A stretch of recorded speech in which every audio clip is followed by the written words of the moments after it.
Mobster Boss Radio Live is not intended for anyone under the age of 18. If you are under the age of 18 and still here from this point on, we assume you are here with the consent, approval, and supervision of a parent or guardian. With that said, here's Lester. Time once again for inspirational moments with Lester. The other night I was laying with my girlfriend after I treated her to a marathon lovemaking session. I do this from time to time because I know that it's important for my girlfriend's emotional well-being. Being treated to such a fantastic lovemaking session certainly makes her feel better about herself. As we were laying there, she looked at me and she said, "Lester, do you like my breast?" I told her, "Of course, I love your breasts. I think they're perfect." She looked at me and gave me that little smile as if to say thank you, which I deserved. And then she said, I think I would like to have bigger breasts. I think it would make me feel better about myself. But I'm afraid of the complications of surgery. Well, it's time for me to draw upon my vast knowledge and wealth of information and things that I know as a man, while taking her awareness of herself into consideration and wanting her to feel good about herself. I told her, you might try rubbing toilet paper across your breast every day. I'm sure it'll work. She said, "But Lester, how would that work? How do you know that works?" And I said, "Well, I'm not sure of the dynamics, but I know one thing. It certainly worked for your ass." That concludes another episode of Inspirational Moments with Lester. Candy here. Foreplay. You're listening to Mobster Boss Radio Live. Radio Live. Back by popular demand. Let's get ready to rumble! JD. Sunny. And Lester. Let's do it again!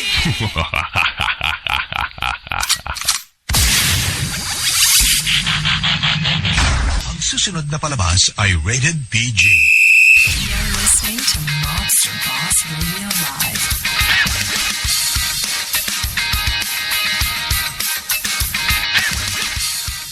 Hello. Lester Bartholomew Jones, I'm going to be in your ear for a while. Wow, it's been a while since I've been on the air. I guarantee you it's been over a month, I think.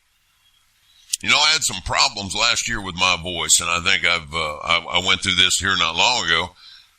And last year they did a procedure and got some scar tissue off of my vocal cords. It was a 2-part procedure. They had to remove part of it, let them heal, and then remove the other part. And this is just scar tissue. There's nothing bad or anything there. But anyway, and so then they finished it up this year. And after they did the end of that deal, apparently they didn't get it all, so they had to go back here not long ago. And so that's why I haven't been on the air, plus the fact that once everything did kind of heal up, I had to kind of take off from this type of radio because, we've got that terrestrial radio gig going on, and it's just been hard to juggle all the time and try to get everything together because, there's a lot that goes into putting a show together for some people, like myself. Not so much as far as research or writing up what I'm going to talk about, because I don't do that. It's just getting all the ducks in a row to get a show put on the air. That's it. So, but anyway, we're back on track, and we've got a really good following, and we've got a good core base of listeners. And I'm going to be back on the air on a more regular basis. I know I said this before, and then some things came up, but we are going to be back on the air on a more regular basis. JD and Sonny are going to try to get on as much as they can, but their terrestrial radio gig, man, that, they're on 5 days a week.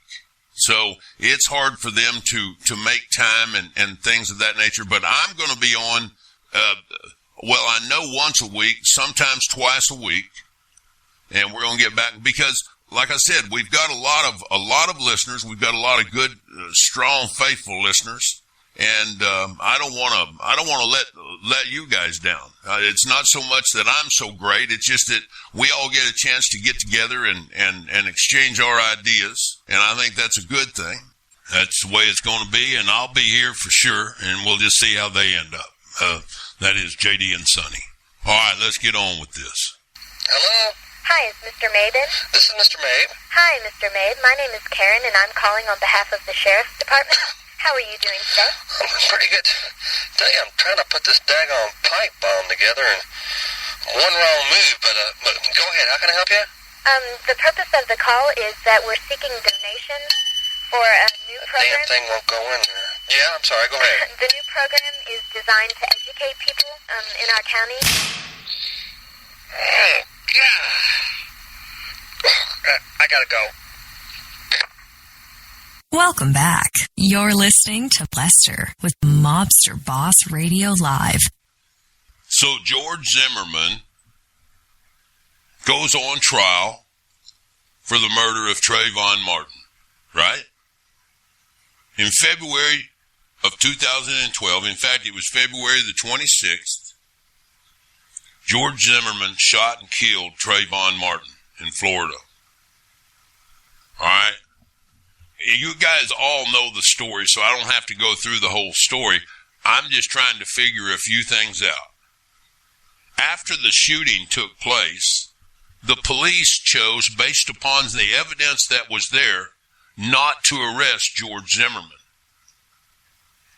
Then, thanks to a public outcry, wait a minute, before we get to that, it was originally reported in the news, and first time I ever heard anything like this, is that a white Hispanic, you heard me, that a white Hispanic had killed a young black man. White Hispanic. I've never heard anything like that. But it just goes to show you they needed to get the term white into this deal because the young man that was killed was black. And they needed, in order to vilify this even more, they needed to put white in it. A white Hispanic. You know, when there's a black person that has some white blood in them, they don't call them a white black person. George Zimmerman, just because of his name, was just assumed to be white when in fact he's Hispanic. His Hispanic or Latino roots go back to Peru. But when you hear the word Zimmerman, you think of some white guy. So they needed to sensationalize this tragedy even more than what it already was. So they immediately put a white Hispanic. All right, I'm done with the echo. A white Hispanic. Why am I repeating that? Because it's so fucking ridiculous, that's why. When the police originally came out to the shooting,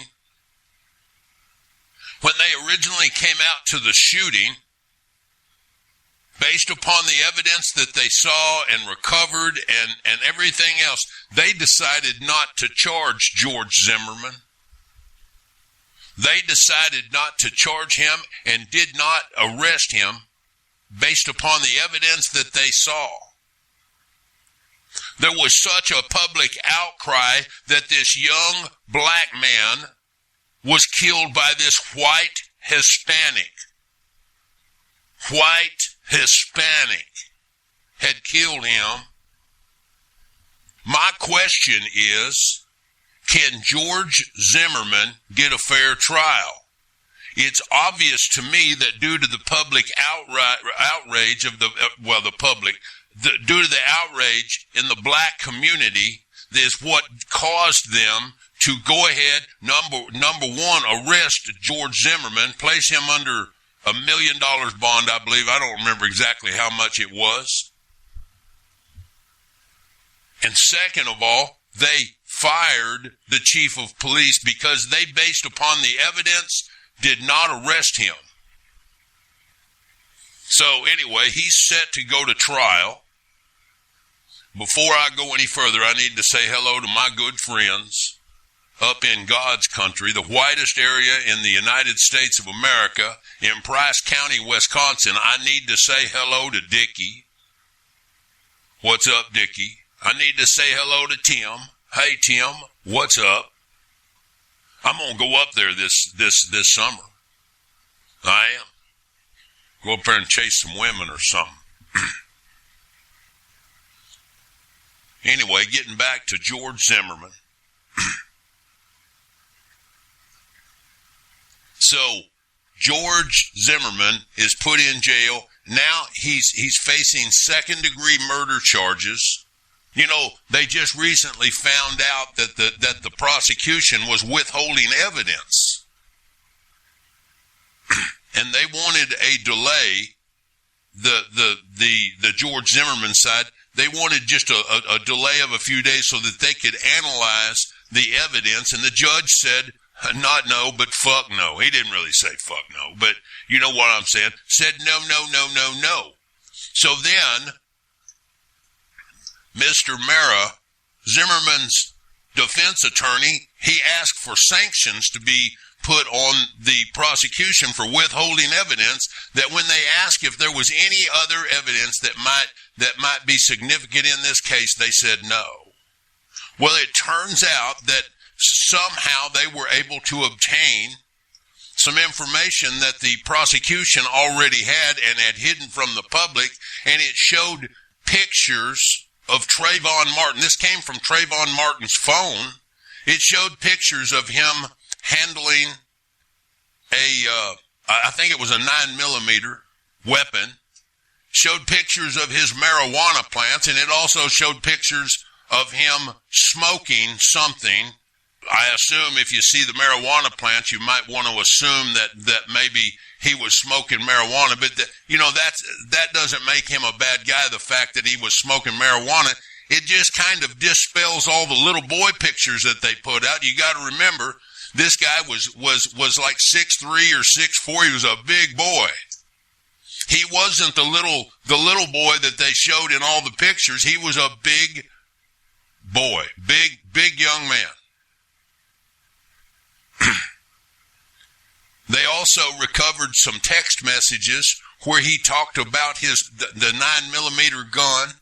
They recovered some text messages out of Trayvon Martin's telephone, where someone asked him. He said that his mother had kicked him out of the house, and somebody said, "You're just turning into a little hoodlum." He said, "No, I'm pure gangster." Does that make him worthy of being killed? No. But it certainly was important enough for the prosecution to try to hide from the defense. So what does all of that mean? I don't know. Will he get a fair trial? I don't know. We live in a society where somebody has to blame somebody for something. It can't be that this boy, this Trayvon Martin, did something that caused all of this. He might have, according to George Zimmerman's story, which is just as worthwhile in listening to as anybody else's story. He said that he was attacked by that young man, and he was fighting for his life, and he ended up shooting him. Well, they have a law for that in Florida. It's called Stand Your Ground Law. Why would that law be in place if they didn't think that there might come occasion that it would be necessary? Why did they not take this the facts of this case to the grand jury. They skipped right over the grand jury process after it had already been established that the police department didn't find enough evidence to arrest George Zimmerman. So they moved it right over to a special prosecutor who ran right past the grand jury process and charged him. They're so worried about their case that they won't even let the local district attorney prosecute the case. They had to bring in a special prosecutor for this because of the outcry in the black community. They had to load their guns with the special guys to come in, the people with all the talent to try to come in and try to make sure that this white Hispanic man goes to jail. Because we live in a society where people have to blame somebody. It's got to be somebody's fault. It's got to be somebody's fault. There can't be just a situation that happened and you say, well, that's not just a situation where a young man was killed. And I agree with you. But if George Zimmerman is not guilty, do you want him to go to jail anyway? I would think, I think from all the publicity that I've seen, the black community, the family of Trayvon Martin, the black leaders in the United States, they have already decided that George Zimmerman is guilty. Because if he's not prosecuted, then all the things that they're finding out about this Trayvon Martin come out that he might have just been a little fucking thug. That's what it might have been. He might have just been a thug. Now, according to George Zimmerman, this young man attacked him, pounded, broke his nose or broke something, pounded his head into the pavement, and then he shot him. Is there a possibility that happens? Or do white Hispanics, are they incapable of telling the truth when they're white Hispanics? I'm just curious. Is that the way that it works? They found a note that they didn't disclose who had written the note that was basically a little manuscript of what to say while this person was on the phone with Trayvon Martin before he was shot. It's almost like somebody came in and said, here, say this. I was on the phone with Trayvon, blah, blah, blah, blah. And it's verbatim, apparently, what somebody said had taken place. Well, why would they need to write their story down if they experienced it? This is pretty fucked up, if you ask me. I don't even understand. Why does Florida even have a fucking stand your ground law?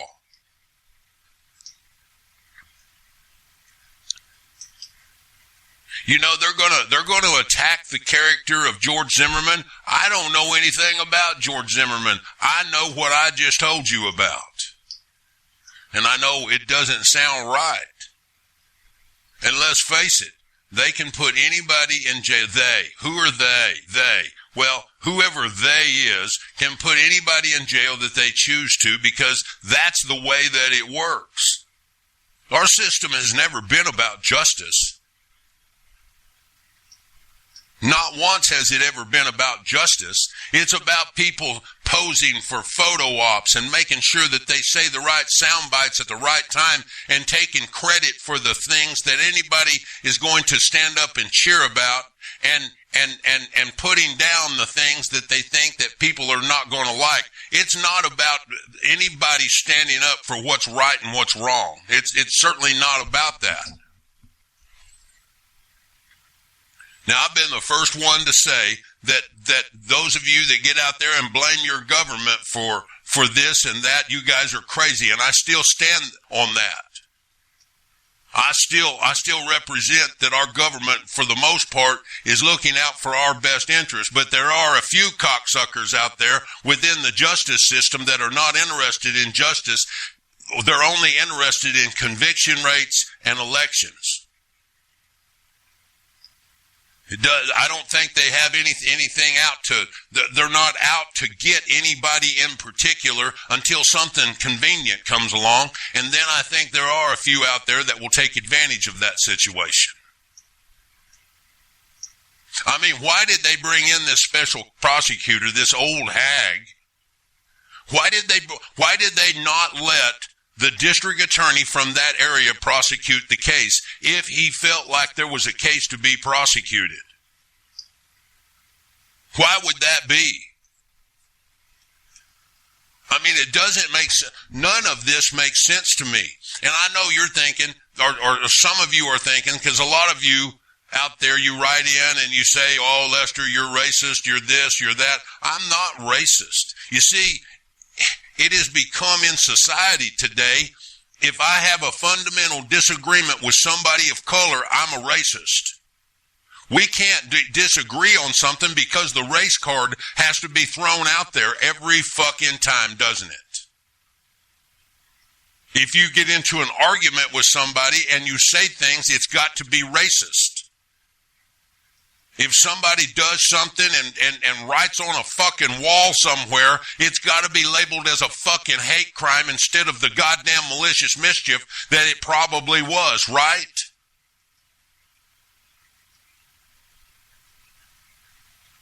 I don't understand. What is it that you people fucking want? You guys talk about you want this, you want that, you want to take your freedoms back. There are not a one of you that are free. Not a goddamn one of you that are free or ever have been. We started this racial downslide years ago. I agree that it was wrong that 200 years ago, or whatever that was, I agree that it was wrong to enslave people, but let us not forget that it was the blacks that enslaved their own people to start with and sold those motherfuckers.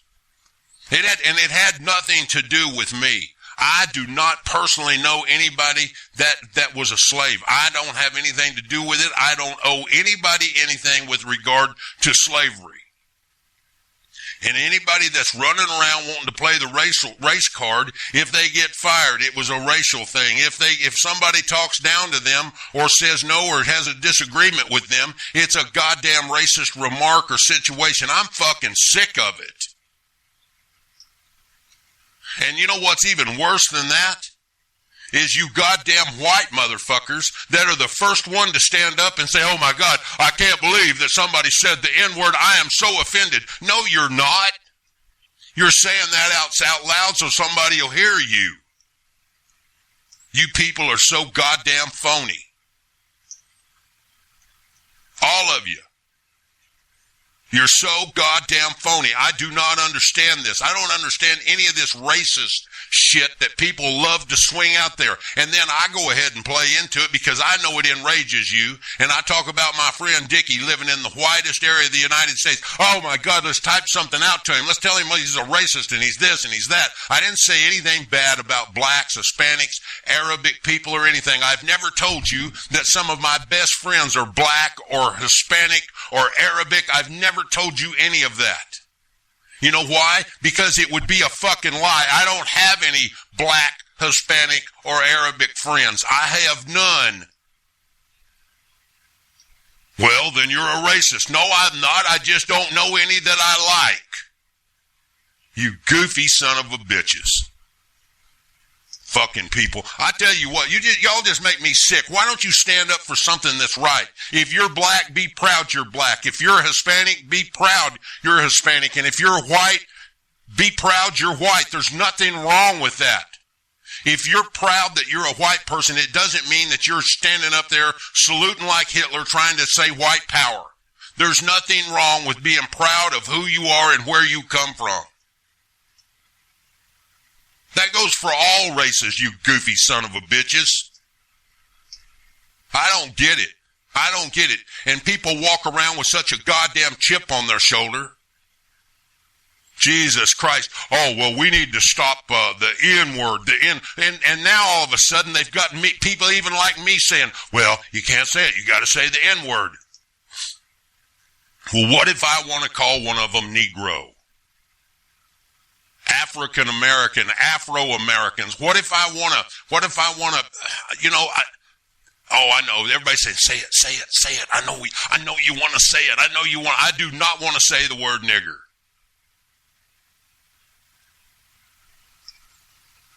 God damn it. You know what? I just don't understand what possesses people to be ashamed of who you are. The Bible talks about stuff like this. You know that? I'm not going to get into all the biblical stuff, but the Bible definitely talks about things like this. Oh, not your Bible, right? Not your Bible. Not your Bible. My Bible says this and my Bible says that. You've never even read your Bible. I'm not mad at y'all. I appreciate each and every one of you for being here. I'm just sick to death of people that feel like you need to conform to what everybody else is thinking instead of being true to your own thoughts and true to yourself. People that want to judge you for your past, fuck them.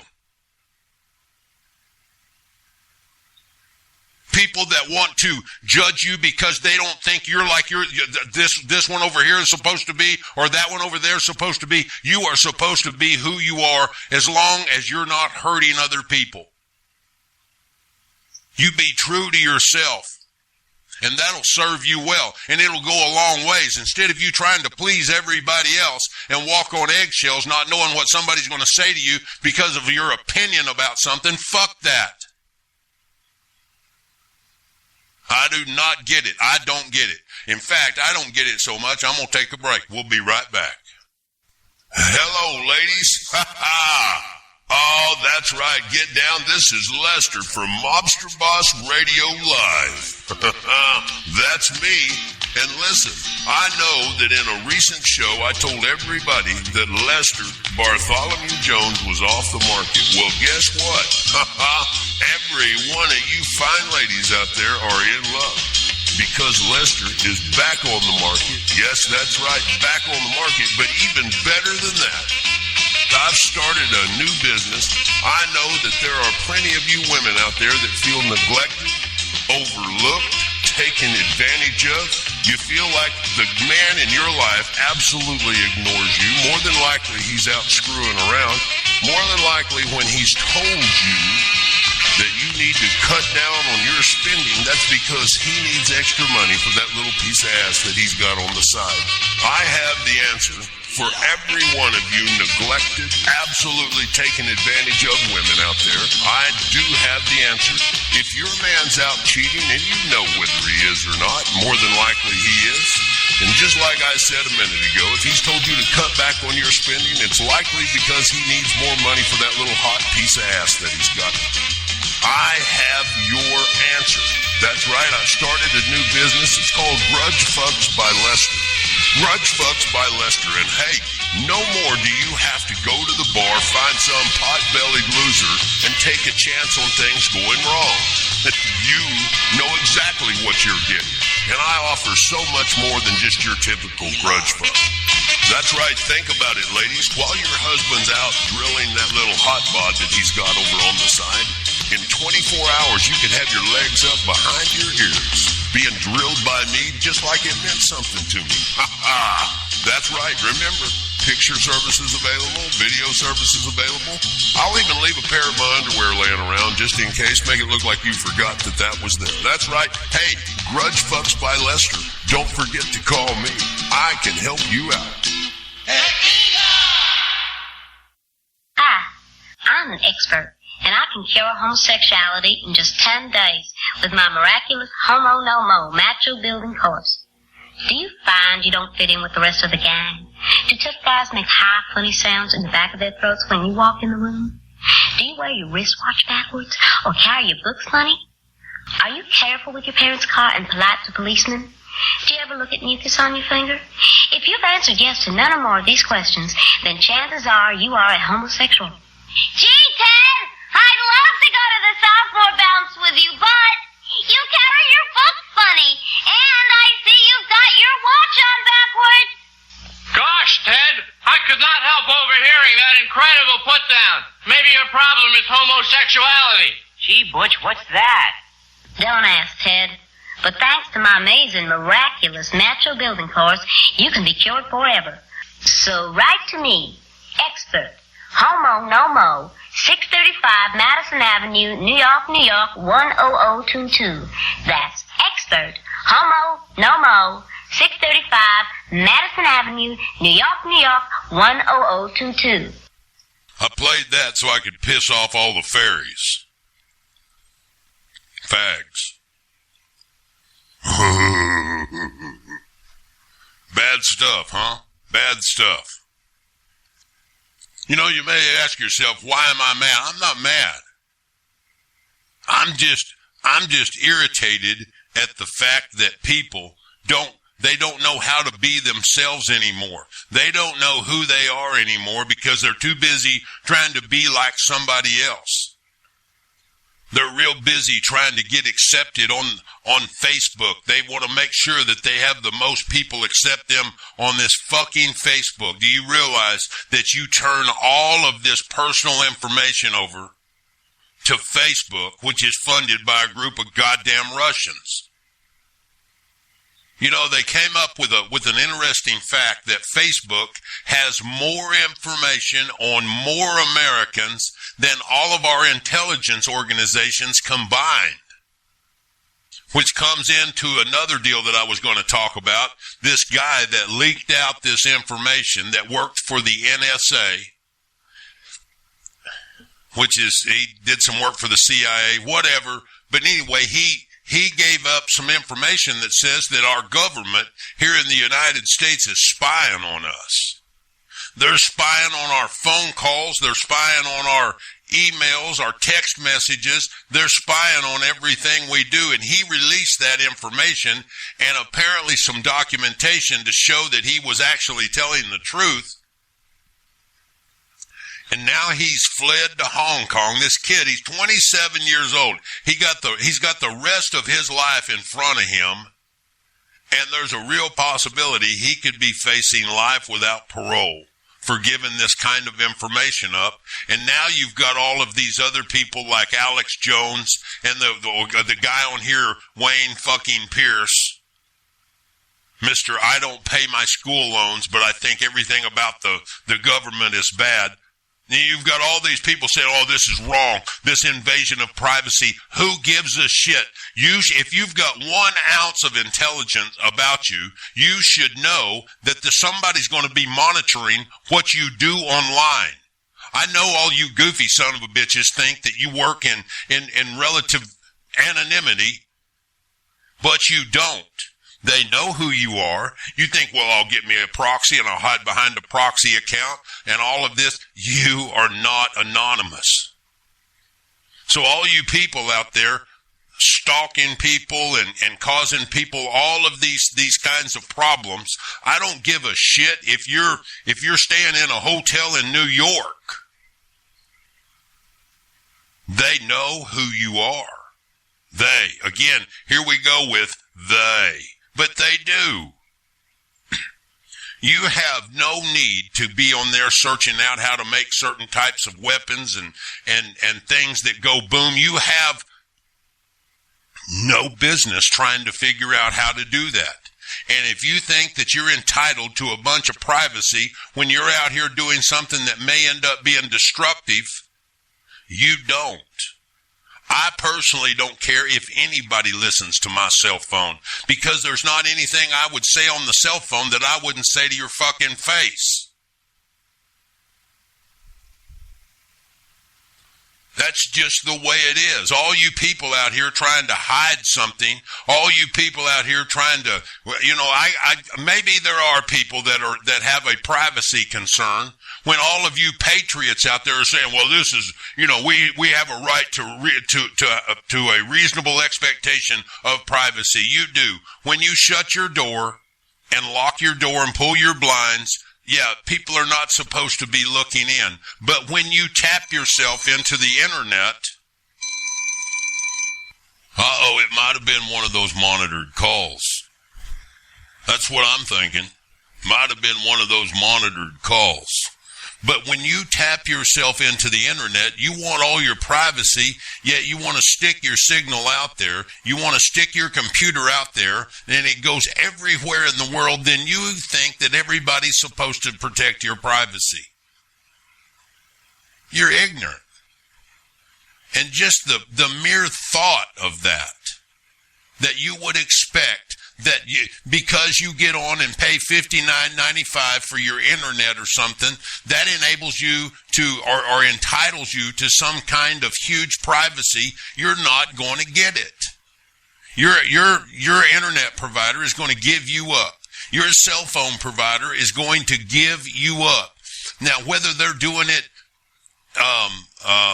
covertly, you know what? That's just what's going on. All of these congressmen that are jumping up and saying, whoa, we didn't know this was going on. Yes, you did. You signed off on it. You funded it. You made sure that the American tax dollar funded stuff like this. So don't act like you're surprised. My God, people, I don't get it. And this guy that gave up this information, I hope they go get him.